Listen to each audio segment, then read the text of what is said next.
चॅनलवरती आपल्या सर्वांचं स्वागत। आपण पाहत आहात बिग टीव्ही मराठी। मी तृप्ती कदम। पाहूया आजच्या ठळक घडामोडी। नमस्कार। प्रथम सर्व महापुरुषांना माझे वंदन।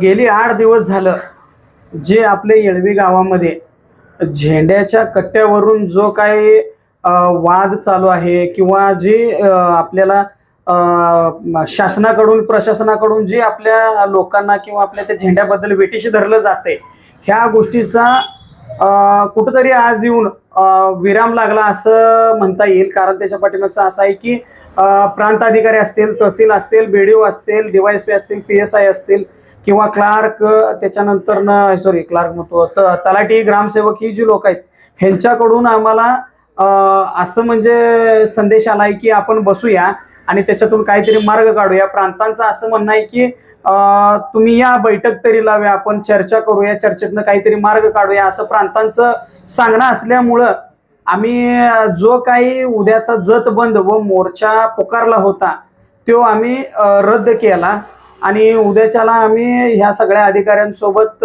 बैठक लावणार आहे आणि त्या बैठकीतून काय मार्ग निघतोय आणि योग्य निघतोय का आणि आमच्या समाजाला योग्य त्या पद्धतीनं न्याय मिळतोय का हे आम्ही बघणार आहे उद्या। जर करता आमच्या समाजाला योग्य ते न्याय मिळाला आणि योग्य त्या पद्धतीनं जर हा विषय संपला तर चांगलीच गोष्ट आहे।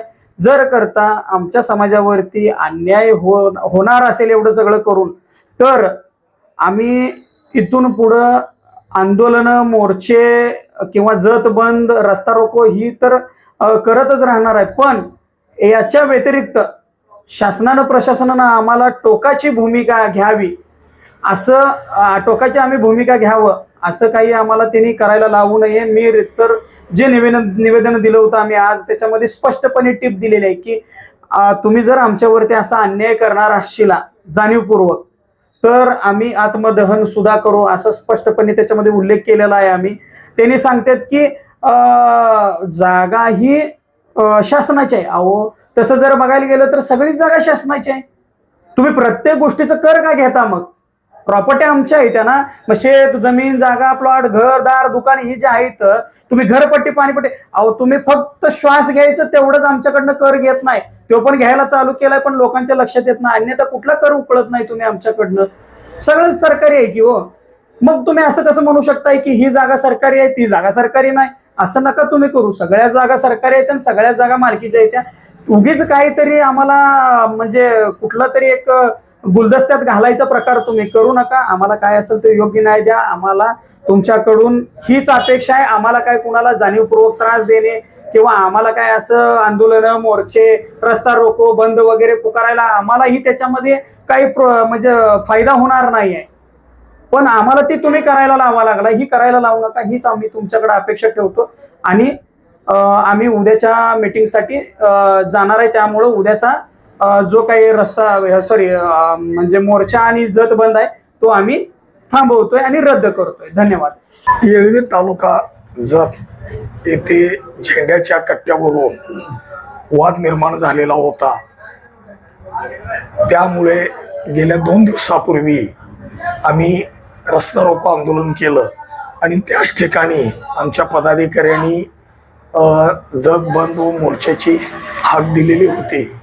परंतु जत पोलीस ठाण्याचे PI आणि गोपनीय हवालदार वळसंकर साहेब यांनी आमच्याशी चर्चा केली आणि चर्चा घडवून आणली की बाबा यावर काहीतरी आपण एखादा मार्ग काढू, तोडगा काढू। याकरता उपविभागीय अधिकारी, पुन्हा जत तहसीलदार, BDO, सर्कल तलाठी, ग्रामसेवक यांच्यावर आम्ही बैठक लावून देतो असं सांगितल्यानंतर आमच्या प्रमुख पदाधिकाऱ्यांनी आम्ही हे ठरवलं की जत बंद आणि मोर्चा जो आपण आयोजित केलेला आहे 7/5/2026 रोजी, तो मोर्चा आम्ही आणि बंद उद्याचा रद्द करीत आहोत। परंतु प्रशासनानं असंही समजू नये की आम्ही आतापर्यंत शांततेच्या मार्गानेच हा आंदोलनाचा पवित्रा उचललेला आहे। उद्या या सर्व अधिकाऱ्यांनी एक समंजसपणाचा तोडगा काढावा, जेणेकरून येळवीमध्ये देखील ग्रामपंचायतची तक्रार नाही, नागरिकांची तक्रार नाही असा असताना झेंड्याचा कट्ट्याचा वाद हा होऊ नये. समाज मंदिर देखील महाराष्ट्र शासनाचा आहे, झेंडा कट्टाही महाराष्ट्र शासनाचा आहे आणि कुणालाही त्रास होत नाही. आणि त्याच्या समोर 20 फूट रस्ता हा लोकांना आहे. समाज मंदिर समोर आमचा कट्टा आहे, वहिवटीची जागा आहे, त्यामुळं तो कट्टा त्या ठिकाणीच राहणार. हाच मार्ग उद्या निघेल अशी आम्हाला आशा आहे. अन्यथा जर मार्ग नाही निघाला तर आम्ही येत्या काळामध्ये परत आम्ही जत बंद आणि मोर्चा आयोजित करू, जेणेकरून जत शहरातल्या आणि तालुक्यातल्या जनतेला कोणत्याही प्रकारचा लहान त्रास होणार नाही याची आम्ही सर्व पदाधिकाऱ्यांनी दखल घेतली. कारण आज आमचा व्यापारी बांधव आम्हाला नेहमी सहकार्य करतोय, सर्वसामान्य लोक सहकार्य करतात. त्यामुळं आम्ही हा मोर्चा उद्याचा स्थगिती करीत आहोत आणि प्रशासनाला सहकार्याची भूमिका घेत आहोत. त्यामुळे प्रशासनानं देखील आमची भूमिका समजून घेऊन यातनं मार्ग काढून कुठल्याही प्रकारचा वाद न करता तो उद्या मिटवण्यात यावा असं आम्ही प्रशासनाला सांगतो. थांबतो. धन्यवाद.